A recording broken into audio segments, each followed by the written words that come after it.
Hey everybody, I just want to give you a quick overview of how I go about solving these, just in case you're having any problems or issues.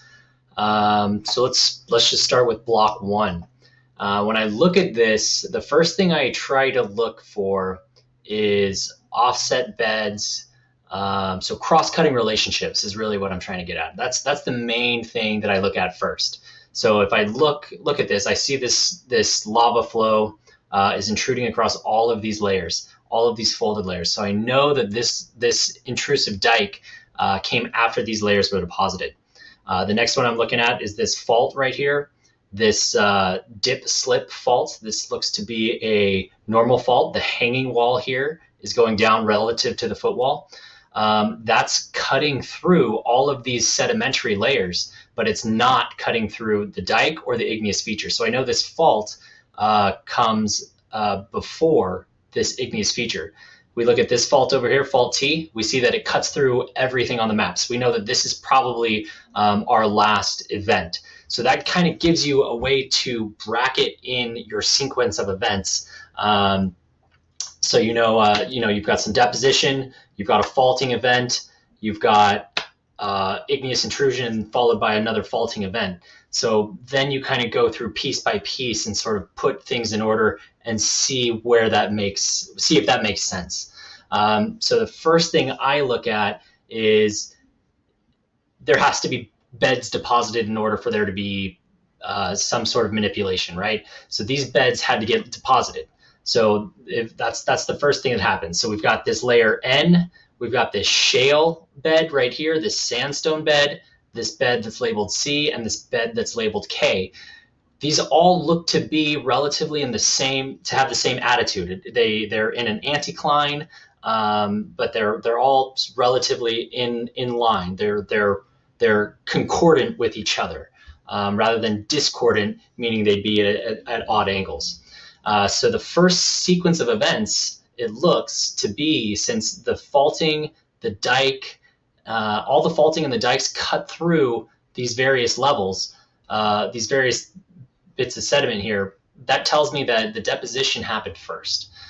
So as you can see here, deposition of bed N, yep. And then I think next the shale bed, then the sandstone bed, then C, and then K. And then normally, as original horizontality, all of these beds were laid down in flat beds in an ocean basin somewhere. So that tells us that something had to happen to create that anticline. Some compressive force warped those up to make them into this anticlinal fold shape that we see here. So that's the next one, folding event, forming the anticline. Then the next thing, as we said, we got to bookend it with these events. So because there's no more sedimentary lines for us to look at, the next event in the sequence would be this fault. This fault offsets these beds. We can see the shale here. We can see it down here. This normal fault block is moving down relative to the footwall block here. The same thing is happening over here. And this other fault, that's also another normal fault, but that happens later because we can see it cuts through up here. So fault M occurs. Then we have uplift and erosion. We can see this is an irregular layer, right? So K was exposed at the surface, and then it had to be K, and who knows how many beds were on top of it. There could have been, a mile of sedimentary rock layers on top of that then all got weathered. They got uplifted and exposed at the surface, and then weathered and eroded away until we get this igneous intrusion that then created this unconformity here and laid down this lava flow on top of K. So that's our next step, uplift erosion, then the intrusion of the dike and the superficial lava flow. And then finally, what's the last thing to happen? The last thing that we can see is this normal fault T offsets the igneous intrusion as well as all of the beds below. So that's how I go about these things. This was the simplest one. I've got the way I went through and discovered it. Similar thing here. If I look through, F crosscuts all of these things. H is on top, so that's probably last. It's not cut by anything. C and E are at the top. So, and then we've also got this igneous intrusion that's cutting through all of these layers. So these sedimentary layers, D, J, I, A, G, were all probably the first thing in our sequence here. And as we said, they all get originally laid down flat horizontally.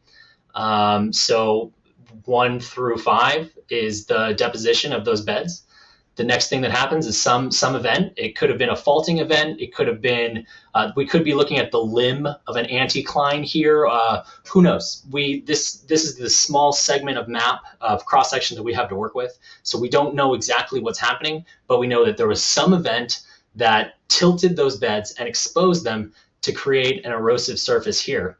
So the tilting of the beds, and then looks like, if we look at the next thing that probably happened, is they're intruded by this igneous intrusion B here. And we can tell that because F crosscuts all the beds, it crosscuts B, it crosscuts E, C, and H. So we know that that isn't the next in the sequence. H, C, and E are on top of all of these. They're on top of B. So we know that B has to be the next thing to happen. So at some point, these beds were all deposited. They were tilted. They were intruded by B, and then there was uplift and erosion to create this flat surface. So normally when B intrudes, it wouldn't necessarily have this flat surface that conforms, is concordant with the erosional surface of these tilted sedimentary beds. So we know at some point this granite or whatever it was and these beds were uplifted and then eroded flat, and then the next thing that happens, it looks like E was laid down, C was laid down, and then we see this basaltic dike here, but it doesn't go through H. So we know that after the uplift and erosion, the uplift and erosion creating this unconformity, then we know that E and C had to be laid down. Then it looks like this basaltic dike F came in, and then the very last thing is going to be an uplift and erosion. Again, because this dike and C ending at the same elevation, the same area. You know, if this was just a regular depositional sequence, you wouldn't expect the top of the bed C to be at the same exact point as that intrusive dike, right? The dike could be a little higher, the bed could be a little higher, the dike could only go halfway through. That would tell us that that's a continuous sequence. But because they both stop at the exact same level, that gives me the impression that there had to be some other erosive event to shave off the top and make those two flat before H was laid down. So as we say here, another uplift and erosion event. I probably should have put another unconformity here. It would be a disconformity because these beds are parallel. For this, it'd be an angular unconformity. But yeah, then the last sequence in this event, or the last event in this sequence, is H being laid down on the very top. So last one here. We're going to do the exact same thing we've been doing, basically looking at all of the different relative dating techniques, cross-cutting relationships, angular unconformities, nonconformities, disconformities, all of those things to give us some idea of the sequence of events. So generally speaking, we can see that the igneous intrusions are cross-cutting a lot of things, so those didn't come first. We can see that these faults are cutting through various layers, so those didn't come first. So I think the most likely first precursor rock to all of these things, all of these events, were these sedimentary beds that got laid down. So as we can see here, deposition of P, E, here's a shale bed, here's F, here's a sandstone bed. This is the sandstone bed, here's D, and then here's a shaly sandstone bed. So those all got deposited first. And as we've said before in the last two, they got deposited in horizontal layers. And then some compressive event happened that folded them into this sort of anticlinal, synclinal, all messed up. But it's roughly, you can see it's an anticline, syncline, anticline, syncline, anticline, syncline. So it still has that synformal and antiformal habit that we know from compressive forces, from structure. So after all of those beds were laid down, there was a folding event that resulted in this anticlinal synclinal form. And then what's next? Let's take a look. We see that these beds were laid down on top. We see that they're offset by this fault. We also see this igneous intrusion here doesn't intrude into the bed directly over them. So we know that this bed had to come after this intrusion. So that would be my guess for the next one. Let's see what I put down here. Yep. The intrusion of this igneous body that cuts through all of those. You can also see here that the igneous intrusion is offset by this fault.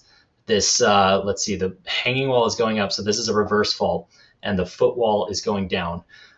So this reverse fault, you can see right here, it offset this igneous intrusion. So we know this fault came after, some point after this igneous intrusion. And in addition to that, it cuts through all of these upper layers and offsets them. So the next sequence in this, or the next event in this sequence, is the intrusive body here, this granitic body. Then I would guess that the deposition of these layers happened again, because we can see that, well, actually, there's before this fault. So we don't really know if this fault happened before this offsetting event. We just know that, you know, these two, this is something like, so we've got the intrusion of this igneous body, and then we've also got this normal faulting and offsets of beds. You know, these beds are offset, and it ends here in this layer. This intrusive igneous body ends at that layer as well. So they could have happened, one could have happened before the other, but because they don't interact with each other, we don't really know. So if you had 9 and 10 here switched, that's perfectly acceptable, because we have no evidence to the contrary. I just put them in this order because that's the order that I chose. It doesn't, there's no rhyme or reason to it. But we can see here that this, let's see, the hanging wall is going down. So this normal fault happened at some point to these beds. This igneous intrusion happened at some point to these beds. Whichever came first, it's a coin toss. So then all that leaves really now is we've got this layer of horizontal beds, O through B. We've got 2 igneous intrusions here, one that created a volcano, and we've got one more fault to deal with. So that's, so, and then also we've got the unconformity here that we've been sort of discussing. So in order for the sedimentary beds and this igneous intrusion to be cut off at the same level, kind of the head lopped off of these, there had to be uplift and erosion, and then this bed got laid down on top of this flat erosional surface.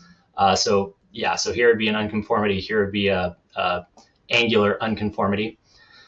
So uplift and erosion of unconformity L, then the deposition of these sedimentary layers. But we also see here that they're pointing to this layer here, and it's sort of wobbly up and down, and we can see that there's a thinner section up here. So there's another unconformity up there. So we've got the deposition of those beds, and then if we look, that unconformable layer cuts the top of the fault off. So this fault likely, it offset these beds, and it offset whatever was on top of them, but because it ends at the same elevation as these beds on either side, we know that this faulting event had to happen next before this erosion, this uplift and erosion, and then the subsequent deposition of these beds. So yeah, we've got the reverse faulting event that offset these beds on either side of this fault, this reverse fault. The hanging wall is going up, the foot wall is going down. It offset those beds. Then we have uplift and erosion forming this unconformity right here. And then the deposition of K, G, and B on top of that unconformable surface. We know that K and G happened next. And then this igneous intrusion happened here that created this sill and this dike, and at one point potentially a volcano. This is an earlier volcanic event. This is a later volcanic event.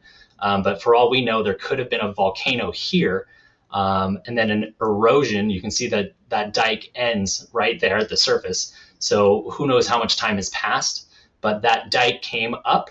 It probably at some point was a volcano. Then it was eroded away, and there was uplift and eroded away. And then this B layer, the sandstone, was laid down. And then the final event here is C, with this final volcano cutting through everything else in the cross section and creating a modern day current volcano. So yeah, that's how I sort of shook this out. These are kind of fun little puzzles. If you guys like puzzles, I have been known to do these in my off time. I kind of find these places and then try and suss them out, see what sequence of events occurred. It's also really fun to make these. So you can start with beds and kind of put in events and make things. It's a good exercise in relative dating techniques. But yeah, that's pretty much all I have to say. That's how I did these three. So hope you had fun with that, and it kind of gave you some work using the relative dating techniques that we've been studying. They're going to come in on the final, so make sure you know those. Okay, thanks. Bye.